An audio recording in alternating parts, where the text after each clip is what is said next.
All right. Today is going to be a little quicker, probably about 90% fewer tears. I want to thank everybody. I want to thank you for supporting me. I want to thank you for your kind words, your best wishes, all the prayers for my mom. She is out of surgery. She is cancer free. She is recovering at home with a smile on her face, and she's got her best friend, lover, and partner in crime, Anne, by her side. So that's really, really great news. I also want to take a moment to clarify the point of my last live video here. It certainly was not that if you're getting older and are frustrated with men that you should turn into a lesbian, although you've probably thought about it from time to time. The idea was that if you persevere, if you keep trying new things, if you operate from a place of authenticity and vulnerability and stay open to love, people will respond to you. That's what helped my mom get remarried at age 69. That's what allowed my sister to enter into a long-distance relationship from cross-country with her husband 10 years later. And that's what has enabled me to help thousands of women like you rediscover your confidence, learn to trust your judgment, and get into happy, healthy relationships. So I know if you've been listening, it's kind of hard to believe. And I mean, I deal with this every day. I talk to women every single day. And the biggest obstacle they have to finding love is not whether it exists or they could acknowledge that some people are happily married. It's that you don't believe it's going to happen for you, as if you're somehow an exception to the rest of the world, like the laws of gravity. Love is meant for everybody else. The sun shines everywhere except on you. And that's a really pernicious, dangerous thing to believe, that because it hasn't happened for you in 50 years, that it's never going to happen. Well, it hasn't happened for you for 50 years due to the way you've been approaching it for 50 years. That says nothing about your future. So after decades of choosing the wrong men, it can be considered normal to be convinced that all guys are damaged, all dating apps are worthless, and the easiest thing to do would be to give up on dating. So, to be fair, there's an element of truth. There's a lot of single guys who are damaged. Dating apps kind of do suck. Giving up on dating is far easier than dating. It's easier, but is it better? Is it going to get you any closer to your ultimate goal? It's not. So this morning I sent out an email that talked about this very concept, and I want to be really conscious in saying this, that I'm not devaluing middle-class jobs. There's something very honorable about having just a normal middle-class job. This is something aspirational that I'm talking about today, and I'm paralleling it with taking a middle-class job versus striving for a more lucrative job.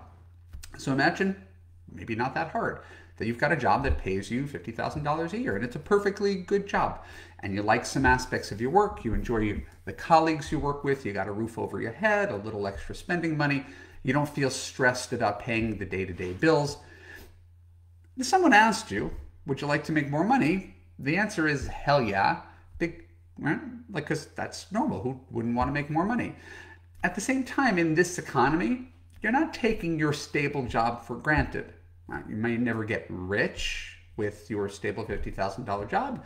It may be harder to retire young, but it's better to have $50,000 a year coming in than to have nothing. The false dichotomy that we set up. Right? So you stay at your $50,000 a year job forever. You're not entirely happy.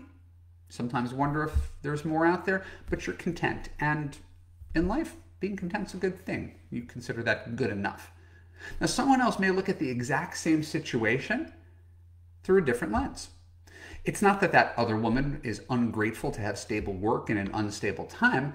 It's that she recognizes deep inside that she wants more, that this isn't enough. More autonomy, more creativity, more of a challenge, and yes, more money.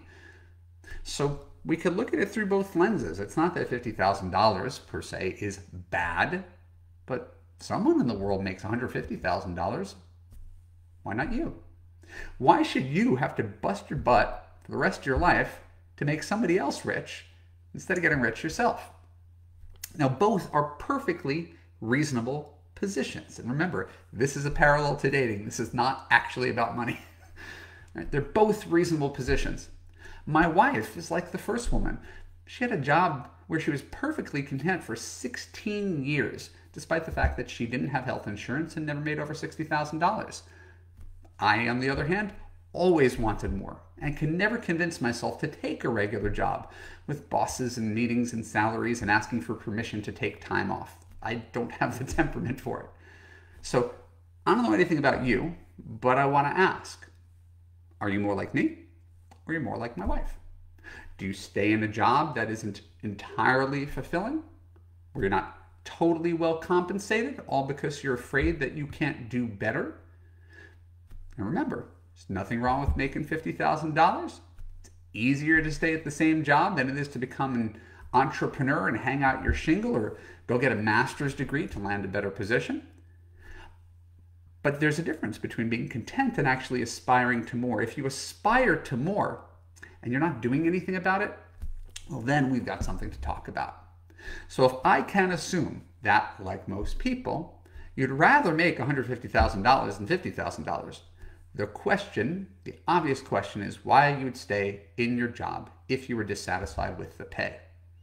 So the reasonable answers, my wife, for example, didn't want to be the boss, didn't want to be in charge of sales and marketing, loved her colleagues, liked the travel.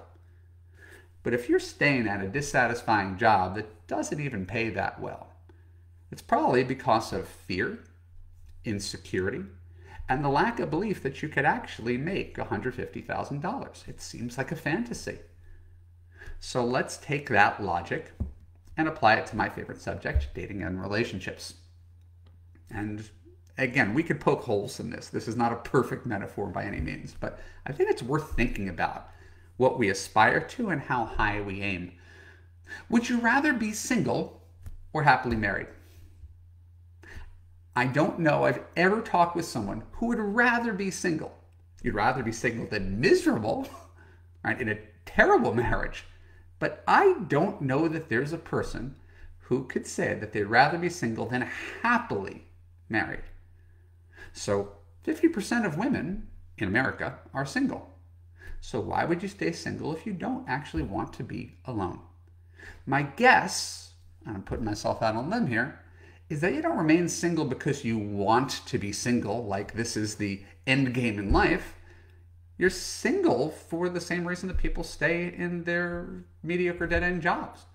Right? You're afraid of getting hurt. You're afraid of rejection. Right? Bring it around to dating. You're afraid of online dating. You're afraid of being vulnerable. You're afraid of sex. You're afraid of getting trapped in a bad marriage. You're afraid you're too old. You're afraid there's something wrong with you, that you're not good enough. You're afraid of putting yourself out and failing. That's a lot of fear that's running your life. If you talk yourself into being cool with being single, even though in your heart you're not. So just like someone who's angling for a raise or getting certified for a better position or aspiring to be the boss, I'm just gonna gently tell you right here as your friend, to aim higher. Yes, you can make $50,000, but why not $150,000?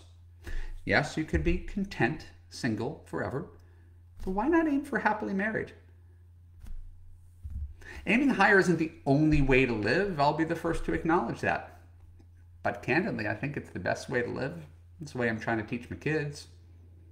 Think big, be confident, take chances, try hard, keep learning, never quit, don't settle. Really, like, easy, dumb, put them on a bumper sticker, important ideas. These are the ideas that we want to teach our children. So I've got tons of smart, financially successful Love You clients who would never be content with a $50,000 a year job. And then when they get on the phone with me, they try to justify how happy they are remaining alone forever. And it's double talk. The same confidence they have at work, they have none of it with dating, relationships, and men. It's almost like they're two separate people. I also have a lot of Love You clients who don't have big career ambitions. You don't have to be, when I say smart, strong, successful women, you don't have to be, smart, strong, successful woman by definition to be part of Love You. They don't have big career ambitions, but they do yearn for something more than a life filled with girlfriends and solo travel and Netflix and pets. And they too try to talk themselves into settling on being alone because they're too afraid to aim higher, put themselves out there. So I pose this to you. Do you want the $50,000 single life or the $150,000 happily married life? The choice, and it is a choice, is yours. Stick with me. I will help you aim higher and get everything you've ever dreamed about. Right now, make a note, put it on your calendar. Tuesday, April 20th. I'm launching the new Marc Katz. That's when everything is going to change. Not just for me, but for you as well. I love you. I appreciate you. I look forward to seeing you then. Take care.